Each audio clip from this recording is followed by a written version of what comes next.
আমাদের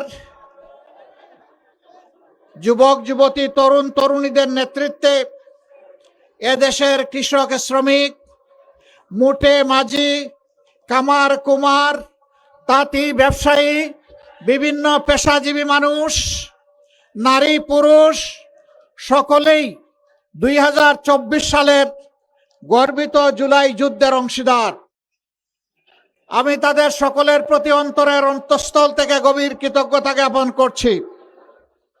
সেই সাথে উত্তরবঙ্গের প্রতি বিশেষভাবে আমি ধন্যবাদ এবং কৃতজ্ঞতা জ্ঞাপন করছি যে আপনাদেরই বুকের এক সন্তান রংপুরের পীরগঞ্জের মেধাবী ছাত্র বেগম রোকেয়া বিশ্ববিদ্যালয়ের ছাত্র ছিল আবু সাইদ, বুক পেতে বলেছিল, হয় আমাকে আমার অধিকার দে, না হয় আমাকে একটা গুলি দে।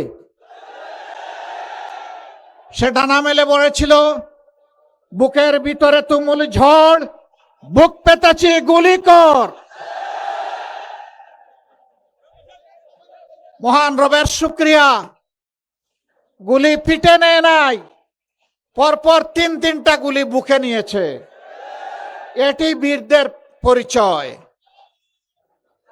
এখান থেকেই জুলাইয়ের আন্দোলন জ্বলে উঠেছিল। আপনারা বড়ই সৌভাগ্যবান, এই সন্তান আপনাদের বুকের সন্তান। আমরা আপনাদেরকে কথা দিচ্ছি, আধিপত্যবাদের বিরুদ্ধে আপসহীন যোদ্ধা হিসাবে আবরার ফায়েদ প্রথমে শাহাদত বরণ করেছিল। তার রাস্তা ধরে আবু সাইদ মুগ্ধ, তাদের রাস্তা ধরে শেষ পর্যন্ত তাদের সহযোদ্ধা শরীফ উসমান হাদি, একে একে তারা 1400 জন শহীদ হয়ে গিয়েছে। এই 1400 বীরের লাশ এখন এই জাতির ঘাড়ে। এই 1400 জন বীরের রক্ত আমাদের নদীগুলোকে এখন লাল করে রেখেছে।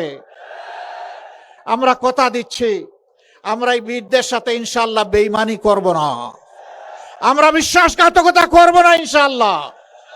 আমরা তাদের সম্মান, তাদের আকাঙ্ক্ষা বাস্তবায়নে ইনশাআল্লাহ আমরা লড়ে যাব। আমরা জানি আমাদের জন্য নদীর অনুকূল স্রোত নাই, আমরা নদীর পাল্টা স্রোতে সাঁতার কাটছি। আমরা দমে যাব না ইনশাআল্লাহ। আমরা মঞ্জিলে পৌঁছবো এই জাতিকে নিয়ে, মুক্তির মঞ্জিলে। আমি পরিষ্কার বলেছি অনেকগুলা জনসভায়, জামাতে ইসলামী এই জোটের সবচেয়ে বড় দল, কিন্তু আমরা কোনো দলীয় সরকার কায়েম করতে চাই না। আমরা কোনো পরিবার এবং গোষ্ঠীতন্ত্র কায়েম করতে চাই না।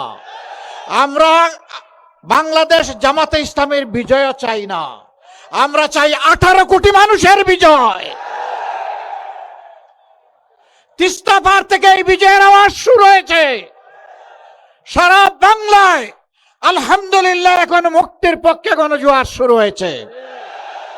এবারকার এই গণজোয়ার মানে 24-এর সেই আন্দোলনের তেজ। ওই আন্দোলনকে আমরা বুকে নিয়ে সামনে এগিয়ে যাব ইনশাআল্লাহ।